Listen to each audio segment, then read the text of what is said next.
Good day to all of us, and my grand salute to our Schools Division Superintendent, Mama Rani Jacinto, our Assistant Schools Division Superintendent, Dr. Romeo Daligdig, and Dr. Raymond Salvador. To our chiefs, the SGOD Chief, Dr. Ernesto F. Tardo, and Chief in the CID, Dr. Juliet Magallanes. To all the applicants out there, to all the PSDSs and the raters and the interviewers, good day to all of us. This is MARITES Abad, and we're going to discuss today behavioral event interview, or commonly known as BEI. So, the first question that we're going to tackle is, what is behavioral event interview, or BEI, so that we are going to have common understanding on what is this BEI all about. First definition is that BEI is a technique. So, technique of asking question, and not just any question, but a question that describes a situation or an experience that our applicants had in their previous jobs. You might say, I do not have any experience yet in teaching. How can I answer those questions? Do not worry, because these experiences do not focus only on teaching experience, but any other jobs that you had or you are having as of the moment. So this is quite new to you, because we might be so aware of those interviews before, which ask futuristic questions. But this time, BEI does not ask futuristic questions, but it asks questions on your experience. So it is said that experience is the best teacher. That is why we are asking on experiences of your previous job. Another definition of behavioral event interview is that it is in this kind of interview that the interviewer will be able to gather information from experiential responses, because past performance predict future performances. So, as it is said, when we experience something, we learn from our experiences, and then when we are confronted with the same experience the next time, we will be able to respond accordingly, because we already had experienced such. So, why is it useful? Why do we shift from the old interview questions to this behavioral event interview? And these are some of the reasons why. Foremost, it is important to assess whether the candidate demonstrates traits that fit the workplace. Um, it is observed that there are some of our colleagues who were found out to be misfit of the job, maybe because uh, it is difficult to assess skills or traits when we ask futuristic questions. So, using this BEI, we will be able to anticipate or to assess whether the applicant possesses the characteristics or traits that fit him or her to the job as a teacher. Second reason is that BEI questions elicit real life experiential responses. And these real life experiences and responses could provide a way to evaluate the skills, knowledge, and behaviors versus philosophical views. What skills are we going to evaluate? Communication skills, ICT skills, teaching skills, classroom management skills. And it is so different when these skills are being shown in real life experiences than our philosophical views. The third reason for using BEI is that the candidate's responses are a true indication of how the candidate will behave and perform in future work-related situations. Why I highlighted true? Because it's so hard to deny and to have make-believe experiences. So when we say true indication, based on the responses of the applicant or the candidate for the vacant position, we will be able to see the reality. We will be able to see how an applicant would react given a particular situation. So next, what are other features of this BEI that would help us use this? First is this BEI or behavioral event interviewing is helpful for anyone conducting an interview. So when we say anyone, it is not just helpful in DepEd but in all other agencies. Try to browse in Google and ask what agencies are using BEI, and you would find out that almost any agency or organization are now using the behavioral event interview when they are trying to search for a particular applicant that is fitted for a vacant position. Another feature of BEI is that it is a technique that works well in a multiple interviewer scenario. That is why in our incoming interview that will be conducted later after this orientation, we will be having a panel of 3 members. So there will be 3 interviewers who would conduct this BEI to all the applicants out there. Then, various questions can be assigned to members of the interview team. So, because there are 3 and there are areas of focus that the interviewers are going to have, then these questions will be assigned to each of the members of the interview team. Then, how is it done? We know already what is BEI and what it is important. And the next question that we are going to answer is how it is done. Okay, so there is a BEI template that includes standard interview questions. Highlighted are the words standard interview questions. And what are these? Now, these standard interview questions are so customized that responses would address or would align to the expected competencies of the teachers that will be assigned to the different field. So when I say customized, the questions are aligned with the area focus, aligned to assess the skills that we are looking forward to have in a particular applicant. So, customization should be done prior to the interview. This is for all the interviewers out there. When we interview rather, we should see to it that a day or 2 before the interview, our questions are already ready so that we also be able to rehearse how we are going to ask questions. So, prior would mean a day or 2 before the interview. So, we should craft our questions. Then we also are going to have probe questions. So these follow-up probes are used to further explore the candidate's response. There might be broad responses. So in order for us to dig deeper, to assess the skills of the applicant or the interviewee, we can ask probing questions based on the candidate's response to a particular question.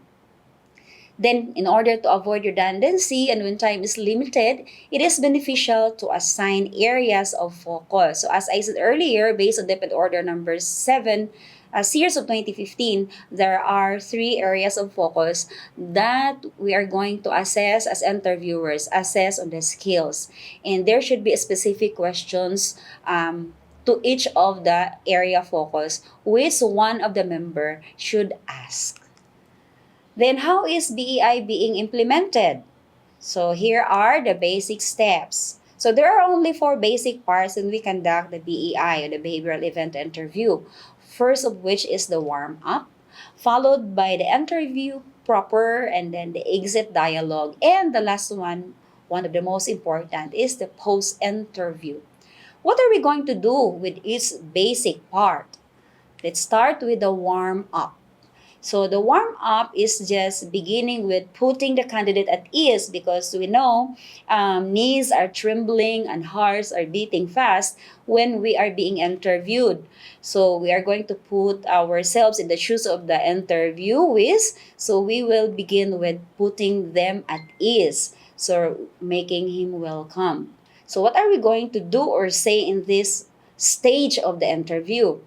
We can start by thanking the applicant for having the interview and expressing our appreciation that the applicant is being interested to be with our Division of Zamboanga del Sur in any of the districts in the 26 municipalities. And then we should take note that our eye movement, our facial expression, the tone of our voice greatly affect the way we build rapport to our applicants. And this affect how the applicant will be kept open throughout the interview. And then we will also inform them that we will be asking questions that would require them to share experiences. And we are going to let them know that they might have not expected these questions. So, in order for them to organize their thought, they might be given a minute or two to organize their thoughts. And they should not expect a very polished question because we are expecting them to share from experience. And we are also going to inform them that we are going to take down notes while they are responding to our question. Why we take down notes? Because the notes that we had taken down will be the basis for our rating. And we will also inform them that from time to time, we can interrupt for a moment so that we could ask our probing question to clear things out. So that is how we're going to tell them. And we are also going to inform them that they will be given time to ask questions at the end, later end of the interview. So that is the warm up. So getting to know with the applicant, and we will also introduce our colleagues. It's the work of the team leader of the panel to introduce who are the members of the team so that we can establish a better rapport and start building relationship, and we can ease the tension and the stress that are within the heart and the mind of our interviewees. So in short, we would like to make them comfortable, and we are going to facilitate the easy conduct of the BEI. So that's the warm up. Coming up next is the interview proper. This is now where we're going to ask our standardized questions. So what happens, or what are the topics that might be included during the interview proper? Based on DepEd Order number 7, here are some of the topics. It includes professional experience. So as I said, do not worry if you do not have teaching experience because you always have professional experience. You might be a clerk before, or what if you do not have really any experience at all? So you can share personal experiences that would relate or that is relevant to the question of the interviewer. Then another topic could be instructional skills.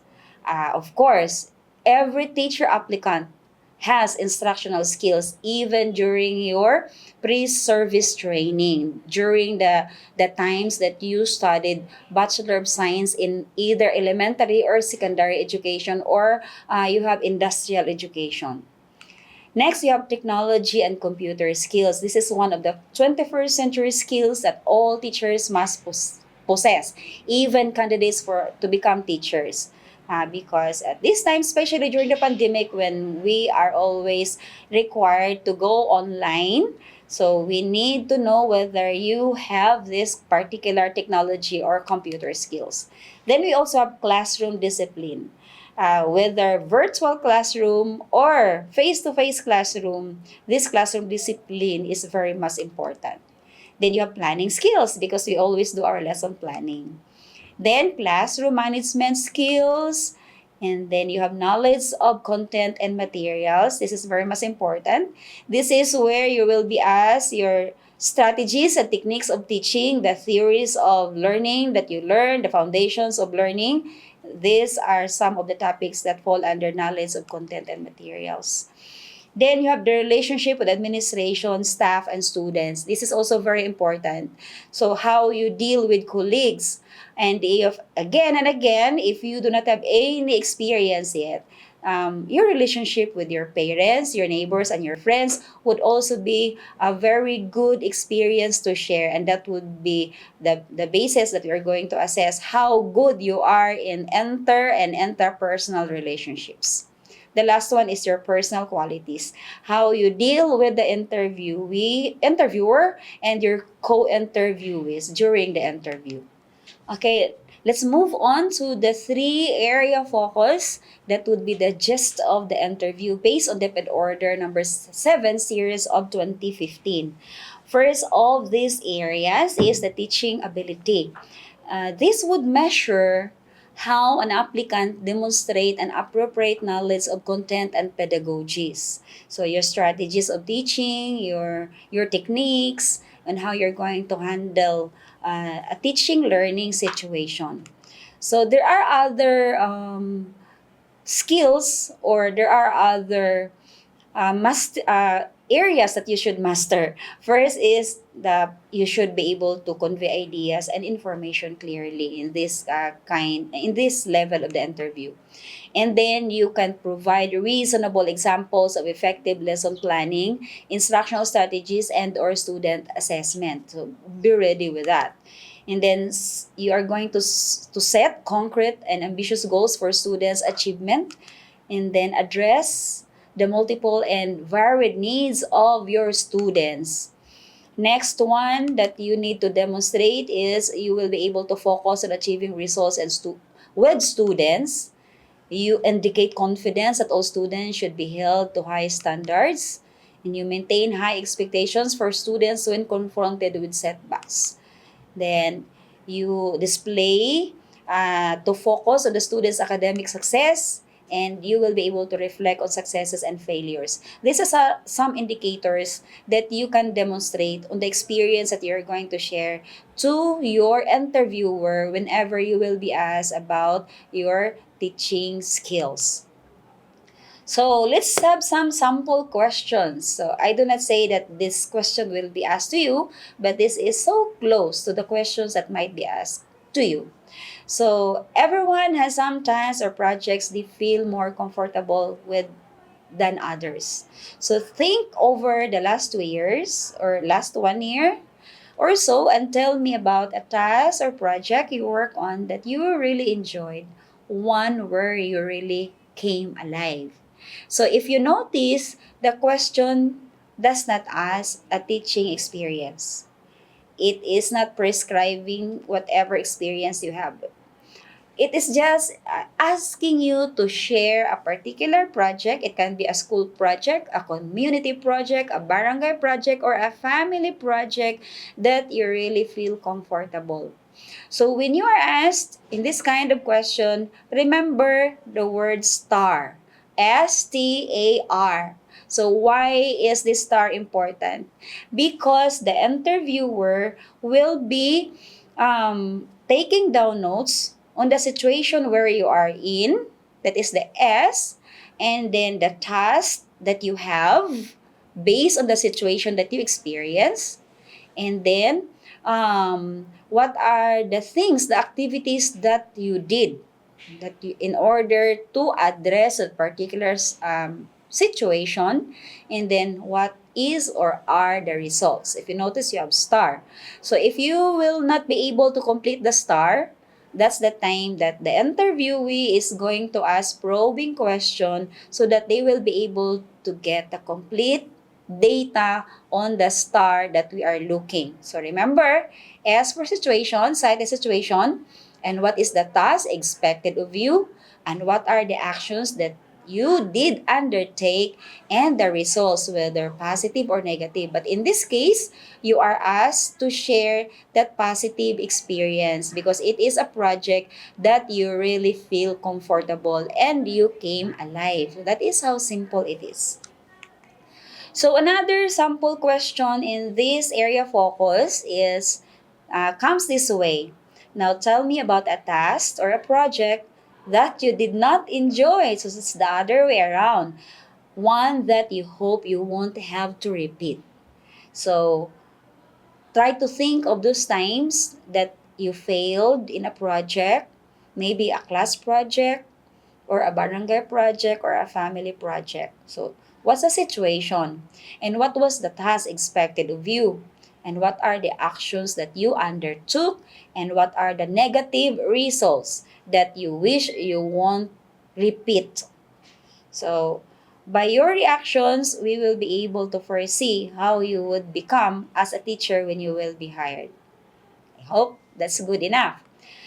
Then, the second area focus that the questions would come from is on classroom management. So, what are expected of you? So, you will be able to demonstrate the ability to deal effectively with negative student behavior. When you're going to go to the field, do not expect that the classroom is in perfect harmony. There will really be difficult students' behavior rather. So, how you deal with them. So you are expected to demonstrate the following skills that you will be able to assume accountability for classroom environment and cultures. Remember, your classroom is made of distinct individuals with different cultures that had grown from different environments. Then letter B, you must be able at least to convey a reasonable understanding of potential challenges involved in teaching in a high-need school. Okay. Or you demonstrate ability to deal effectively with negative student behavior. What are examples of these negative student behaviors? When students do not listen, they keep doing things not expected of them, or when they keep going out when the activities are going on, or a very attention seeker learner. And we should expect those. So if we had not experienced this, we can draw your experience to some other situations wherein you are faced with a client or a neighbor or a friend who is very hard to deal with. Then, abilities to persist in offering viable or realistic strategies to deal with classroom management challenges. And then we have remains productive and focused when faced with challenges. So, poised pa rin kahit may problema na. Conveys willingness to try multiple strategies or something new when things change or when confronted with challenges. At this time of the pandemic, changes are permanent. Then displays willingness to adopt classroom management style to meet the particular needs or culture of the school. That is another. So here are sample questions. Tell me about a time at work where you really stepped up to a challenge, offered an innovative solution, or took a high risk. Again, if you notice, this question is not asking about a teaching experience. It's about time at work. It could be a school work, a family work, or a community work wherein you stepped up to a challenge and offered innovative solution and you took a high risk. So think, remember, you are told that you can organize your thoughts first before you're going to respond to the question. So think time and then say your star. Another sample question would be, tell me about the most difficult or frustrating learner you've ever encountered. So if you had not been into teaching, you had not encountered a learner. But think of your friend, think of your neighbor, or even a sister of yours or a brother of yours whom you feel that once upon a time he displays or she displays an attitude that is so difficult, that is so hard to deal with. So you can draw your experience from that and how did you react to that particular situation. So remember the star, cite the situation, express the task and what are the things that you did that is for the actions and what were the results. The third area of focus that the interviewer is going to ask you is school fit, meaning how you demonstrate skills and needs for development that can be a good fit with the school. So what are the skills that are expected of you to demonstrate? So you know how to interact with the interviewer in an appropriate or professional manner. Remember, first impression is lasting. So you should interact with the interviewer and your co-interviewees during the interview and physical appearance is very important. So you must have to dress well, look well. So for ladies, do not forget to wear your lipstick so that you will not look pale when the interviewers rather start to ask you questions. Another is you should also demonstrate how to respect the opinions of others. This is very self-explanatory. The third one is you must know how to recognize that families impact students' performance. They are our stakeholders. Then you can cite strategies that create positive relationships with administrators, faculty, and students. Or you know how to express personal and professional expectations and or preferences that are in line with the school culture. So we always tell this because one school differ from the other in terms of culture. Not only those schools offering indigenous peoples education or what we call IPEd that has a different culture, but every school really has a different culture than the others because the school is composed of children bringing with them different cultures. Then demonstrate interests and skills that match the school's culture and needs. Of course, that's why it's called school fit. How fitting are you to be assigned in a particular school, to be a teacher in that particular school? So interacts appropriately with supervisors, colleagues, parents, and students. So interpersonal relationship. So sample questions might be, okay, tell me about the most difficult or frustrating colleague you've ever dealt with. Again and again, the term is colleague. So it can be some other person whom you defined as a colleague. So we are done with the warm up. We are done with the interview proper. What comes next? So the third part is the exit dialogue. So what are we going to do, interviewers, during the exit dialogue? And what interviewers expect to happen during the exit dialogue? So here are these things. So during the exit dialogue, the interviewers shall provide time to answer the candidates' questions. This time, it's the reverse. It's now the interviewees who would ask questions to the interviewers, but not personal questions, of course. These are questions that pertain to what will happen after the interview, what will they do that is aligned with the ranking process.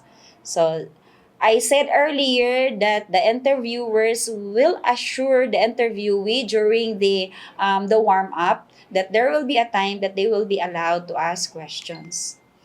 Then, the interviewers also would inform the interviewees what the organization has to offer. So, meaning what the Division of Zamboanga del Sur would offer, they will be hired. Of course, that pertains to salary and other benefits that a teacher 1 or teacher 2 will enjoy when they will be hired. And then the third thing that the interviewers are going to share during this exit dialogue are the next steps. So, what will happen next? So, after the interview, it rest assured that when all the processes in the ranking season will be done, the applicants will be made aware of their points. I believe the same system will be observed that you will be given your individual ratings if you are going to request them. So there are processes to be observed. Maybe that will be disseminated through a memorandum. So, done with the three. So, warm up, interview proper, and exit dialogue. What's next? So, this will be the last, the post-interview. So, this is now the time that the interviewees are dismissed from the venue where the interview is conducted. This is all for the interviewers. So, interviewers, you are going to do reflections that will provide you the opportunity to capture your findings and evaluate and make conclusions on each candidate. This is now the time that you're going to go back to your notes that you had taken down while the interviewee answered all your questions. So this is now the BEI roadmap. that we are going to follow during the BEI or the behavioral event interview. First, we did was the listing of critical performance areas for the job. So we know that there are three critical areas. And then, we create open-ended questions on the candidate's experiences. That is how we customize. So prior to the interview, we had prepared those questions. Then we gather data on the situation, on the experiences that are being shared by the interviewees. After we gather the information, we evaluate their answers. And then we compare their answers with other candidates' answers. Why? This is very important so that we could assess the skills of the applicants, the way they interact with us, and the way they share the experiences with us. And then we're going to finalize our rating. So if we will just follow this roadmap, then interviewers could never get lost. So, how are the applicants being rated? Could be the next question because in the roadmap, the last step is we're going to finalize our rating. So, this is now very important task of the interviewers. How do we fairly rate our applicants? So we're going to give 5 points for very exemplary, very exemplary, for an exemplary answer. So when do we say that the answer or the responses of the interviewee could be considered exemplary? Here are some indicators. So when the responses contain many of the target behaviors, those behaviors that are being enumerated every area focus, then the responses indicate well-developed skills and aptitude for that certain competency, which would most likely lead to job success. And the responses are of superior quality for these jobs. So if these 5 indicators are being demonstrated by an applicant per area focus, then we can give 5 points. We can give 3 points if the responses are fully acceptable. Notice there is no score of 4. So from 5, which is exemplary, down to 3, which is fully acceptable. When can we say that the responses are fully acceptable? Here are the indicators. So fully acceptable if the responses covered only some of the target behaviors, but not quite at the level that would be ideal for the competency. So still, the quality of the person's answers leads you to believe that he or she would be successful with some additional exposure or training. So if the interviewee only missed 2 or 3 of the target behaviors on a particular area of focus, then by training, we can be assured that the teacher could be a best buy for the department, then we can give a point for 3. What if many of the target behaviors are missed by the interviewee? So then we can give 1 for not fully acceptable. So what are the indicators? This is where the applicant's responses contained very few of the target behaviors. Either the behavior she discussed were not or at even close to the level indicated in the target behaviors, or the person did not have enough information that you do not have any confidence that if he or she will really be hired, there is success in him or her. So we can give a rating of 1. So remember, interviewers, the points that we can only give are 5 for exemplary, 3 for fully acceptable answers, and 1 for not fully acceptable. So never give 4 or 2 because only 5, 3, 1 are the points that we need to give. So let's have a sample of the rating. So here are the competencies, the 3 area focus, teaching ability, classroom management, and the school fit. So, for example, applicant A, for teaching ability, you rated her or him 5 because his responses contained many of the expected behavior.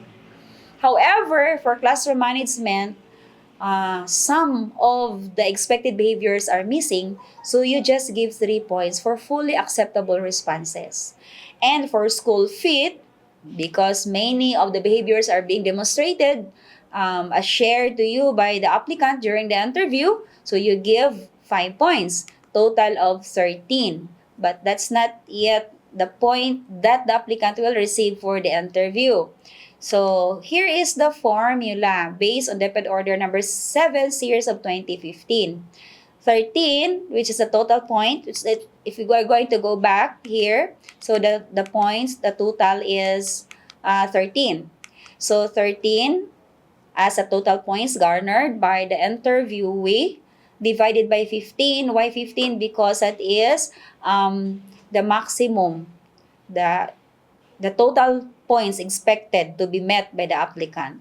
Why we multiply 10%? Because the interview based on that DepEd Order 7 is 10% of the total rating of the applicant. Why we multiply 100? In order for us to get the points. So, following the formula, we have here, for interview, that particular applicant has 8 and 667 thousandths, or we just commonly say 8.667. So this is a long formula, but mathematicians will tell me that this is also the shortcut. So we just multiply 10, 13 divided by 15 times 10, and that gives us the same result. So that's how we are going to rate our applicants during the BEI interview. So I think that's all. And if you have questions, you can just send your questions to the in charge, and then we will be very happy to address your questions the best way we can. And I would like to close this session by saying job interviews are like first dates. All of us had undergone first dates. What are first dates? What we experience? Good impressions count. So always try to target good impressions from the interviewers.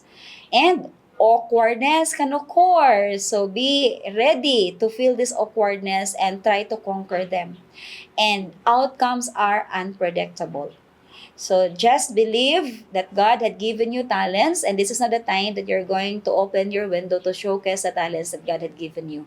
God bless all the interviewers, and most of all, God bless all the interviewees, and may you have a very fruitful and productive experience when you do your behavioral event interview. Good day to all of us.